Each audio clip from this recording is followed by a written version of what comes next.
Today on Pro Church Daily, we're talking about how one church increased small group signups by 76% in 1 year. Well, hey there, and welcome to Pro Church Daily, the show where in 10 minutes or less, you're going to get a daily dose of tips and tactics to help your church share the message of Jesus while we try and navigate the biggest communication shift we've seen in the last 500 years. I'm your host, Alex Mills, joined as always by the boss man, it's Brady Shearer, and today we're talking about how a church increased small group signups by 76% in 1 year. Today, we're going to talk about, and you are going to learn how a church used the Central Hub strategy to boost small group signups by 76% in 1 year, like Alex just mentioned, among other increases in next steps. And the best part about all of this is that this church didn't spend a ton of time or money making this happen. In fact, the entire principle that the Central Hub strategy is founded upon is less is more. Right. So let's dive into the case study. In lead pastor Jason's own words, he says, "When I first came on staff, there were sign-up sheets for everything at the connections table. We had a connection card, a first-timer card, a sign-up for welcome lunch card, but people were getting lost in all of it. We still saw people making decisions for Christ and getting baptized, but when it came to next steps, not much after that." So here's what's funny about this church, Forefront Church, lead pastor Jason, and where they were at this point. On paper, it looks like they're doing everything right. Right. They've got the table in the lobby. They've got sign-up cards for the church, for new visitors, for next steps. And yet, with all of these different balls in the air, people aren't actually taking more steps. Even though there are more options, people are actually finding themselves stagnant despite all the options that were there. So, even though they were doing everything right, wasn't working, what happened? So since implementing the Central Hub strategy, here are the results. Again, in Jason's own words, he says, "A year after introducing the Central Hub strategy at our church, we're up in digital connections from 15% on Sundays to 31%. Small group engagement went from 42% to 74%.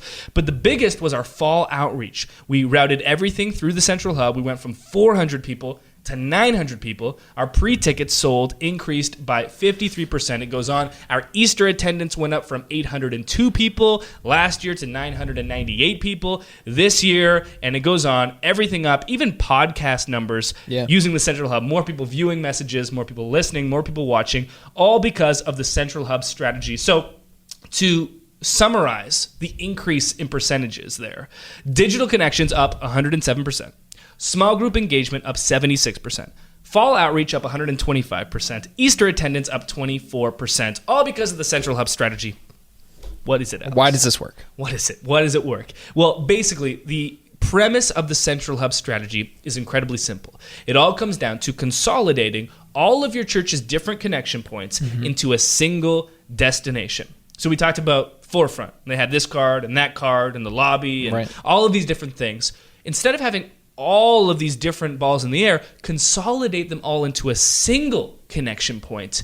And this less is more idea actually almost paradoxically leads to more next steps. Yeah, absolutely. So, why is this so effective? The principle behind the Central Hub is, simply put, less options equal more action. Okay. And there are a number of different studies that back this idea with research. So, let's talk about those. The first one is, we've talked about this one before. In the year 2000, psychologists Sheena Iyengar and Mark Lepper published a remarkable study. One day, shoppers at an upscale food mart saw a display with 24 varieties of gourmet jam.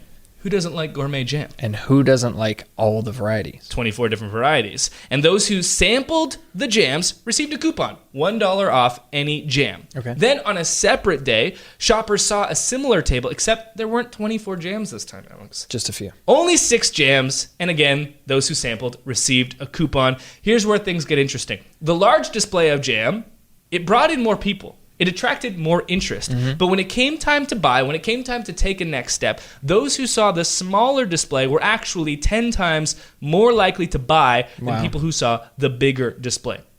Less options equal more action. For sure. Here's another example. Whirlpool, the appliance manufacturer, conducted a test by sending 2 different email campaigns. In the first email they sent, multiple links and calls to action were offered.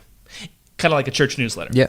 And then in the second email they sent, only one link, only one call to action was offered. So again, here we have one option versus multiple options. The results, The email campaign with just one call to action saw 42% more clicks than the campaign with multiple links. Again, less options equal more action. Yeah. Finally, Neil Patel, a highly regarded marketing expert, saw a 26% boost in conversion rates on his contact form simply by eliminating one field. So he had a form with 4 fields.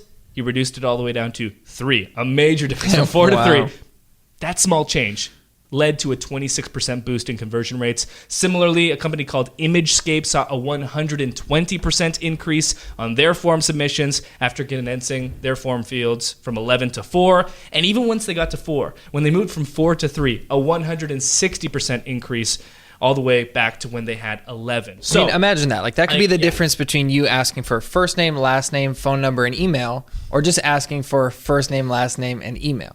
You could see over 100% increase based off this real life data of filled out connection forms just by giving people less options to choose from. Just fill out a few less questions, a few less fields, have a few less small groups to choose from, have a few less avenues to choose from, and all of a sudden your signups and your next steps are going to be shooting through the roof. We've talked about this before on Pro Church Daily, the idea of low-hanging fruit. This premise that digital is hard, but there are some things, kind of like low-hanging fruit on a tree. Hey, just grab it. Just do it. You don't need to jump. You don't need some type of apparatus to lift you off the ground. Like, it's right there. Yeah. Just grab up and pick it. Yeah. And this is one of those. If you can just condense all of your different connection points into a single destination, you can see dramatic results. We've seen this in big churches. We've seen it in small churches, old churches, young churches, different denominations, different ethnicities, everything, because this principle of less options equal more action is universal. And so if you implement it using the Central Hub strategy, which is built on that principle, you're going to see results. And this is one of those things where you don't need to be a fancy church. You don't need to be super technological. It's right there. All you just need to do is reach out and take it. Yeah, and we've been working with this strategy for a while now, and we've been able to collect some real data from real churches over that long time span of how this is working. And so we're starting to collect our own data similar to these other studies and these other, examples that we read here about the jam and what have you. But we're seeing this, like you said, work in all different kinds of churches of all different, ethnicities and age groups and demographics. It doesn't matter who you are or where you are, this strategy works. So we put together an entire walkthrough on how to implement this strategy using this case study as kind of the core example. And so if you're wondering, okay, I'm inspired by this idea, but how do I actually implement it? We've put together a full walkthrough with frequently asked questions and objections. Well, I just don't know if it'll work for me because of this. Exact walkthroughs, the 3 rules of the Central Hub. It's all there, and it is in the featured resource. It's free. It's linked in the show notes for this episode of Pro Church Daily. So check that out if you are ready to implement this strategy. We'll see you in another episode of Pro Church Daily. Hey, thanks for watching this episode of Pro Church Daily. Make sure that you hit the church bell, because it's Pro Church Daily. So hit the church bell so you get notifications, and while you're there, subscribe as well. And we love it when you like the video, so why don't you go ahead, do that right now. Thanks. See you next time.